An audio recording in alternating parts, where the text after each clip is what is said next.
Welcome to This Explainer. I'm your host, and today we're uncovering what I like to call the hidden engine of modern governance. We're going to see how government actually functions behind the scenes, away from the grand speeches and the noisy debate floors. Think of our entire legal system as a massive construction site. Today, we're going to reveal exactly who plays the role of the grand architect and who is quietly acting as the builder, putting all the actual pieces together. Okay, let's dive into this. Parliament passes the laws, but who actually writes the rules? It's incredibly common for us to assume that our elected representatives just sit in a room and painstakingly draft every single detail of every single law that impacts our lives. But honestly, that's a myth. The reality is that our daily lives, everything from the safety standards of the food you eat, to the environmental regulations on your street, to the labor protocols in your workplace, they're governed by hidden rules written by experts you probably didn't even vote for. In the legal world, we call this whole operation delegated legislation. As the eminent legal scholar H.W.R. Wade puts it, it's simply lawmaking powers delegated to administrative authorities. Another scholar, Salmont, echoes this, calling it legislation made by a body other than Parliament, but, and this is absolutely crucial, under authority derived from Parliament. So, going back to our analogy, the legislature is the architect. They draw up the grand blueprints, laying down the core policy, the basic principles, the main objectives. But the administrative bodies, they're the builders. They're the ones who take those blueprints and frame the actual, practical, working rules that make the building stand up. Section 4. The problem and the shortcut. Why the legislature needs help. To understand why this system even exists in the first place, we have to look at a major historical shift. Back in the day, under a minimal state, government was actually pretty basic. It was mostly concerned with defense, maintaining order, very limited administration. But today, in our modern welfare state, governments have taken on the incredibly complex regulation of almost everything: health, education, labor rights, environmental protections, public safety, the whole shebang. Trying to regulate an entire public health epidemic or drafting the intricate technical specs for an entire telecommunications industry simply broke the traditional legislative model. The old way of doing things just couldn't keep up with this massive expansion. So what practically forced this shift? Well, first off, a literally crushing legislative workload. Parliaments simply have limited sessions and limited time. They cannot pass a 500-page bill on water quality testing procedures without grinding the whole system to a halt. Second, there's a desperate need for technical and scientific expertise. Elected officials are usually generalists, right? To regulate environmental standards, you need actual scientists writing the rules. Third, unmatched flexibility. Delegated rules can be amended quickly to adapt to changing circumstances. When you add in the absolute necessity for a speedy response to emergencies, like economic crises or sudden health emergencies, and the ability for authorities to adapt rules to unique local requirements, well, it becomes clear that delegating this power isn't just a convenience, it's a survival mechanism for modern government. Section 7. Drawing the line. What can and cannot be delegated? Now, what's really interesting about this slide is that while delegation is a totally necessary shortcut, there are strict rules to the game to prevent a complete surrender of democratic power.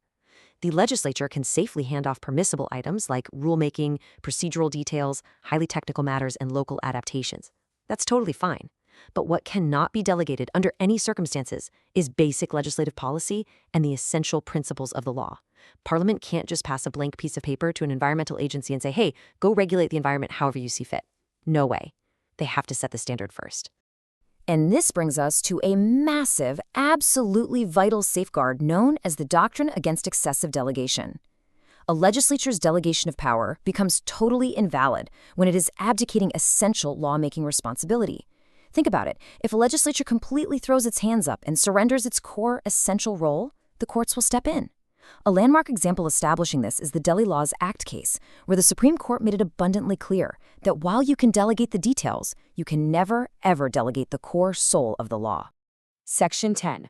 Global delegation approaches. How different democracies handle the rules. And this brilliantly illustrates how the world's major democracies balance the need for administrative efficiency with strict constitutional limits. Let's take a quick tour. In the UK, broad delegation is allowed. Why? Because their core principle is parliamentary supremacy. The UK Parliament is sovereign, so judicial invalidation of these rules is actually quite limited. Now compare that to the USA.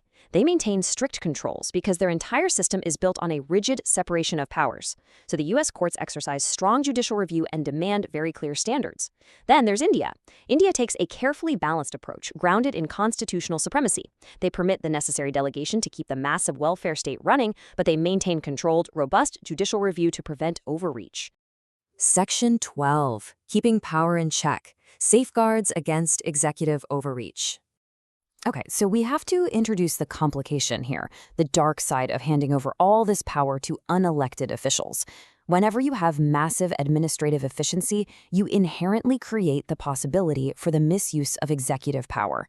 You face severely reduced parliamentary control, which, let's be honest, is a direct threat to democratic accountability. But the biggest fear? That's the risk of pure arbitrariness. Because of the sheer massive volume of delegated legislation being pumped out every single day, there is a very real risk that an official could just invent an unfair rule. So, to protect citizens, democracies have to pull the brakes. We need strict watchdogs. The first watchdog is actually the legislature itself, and they use something called the laying procedure. This is a tangible, physical safeguard. Rules that are framed by the executive must be physically placed or laid back before the legislature for scrutiny.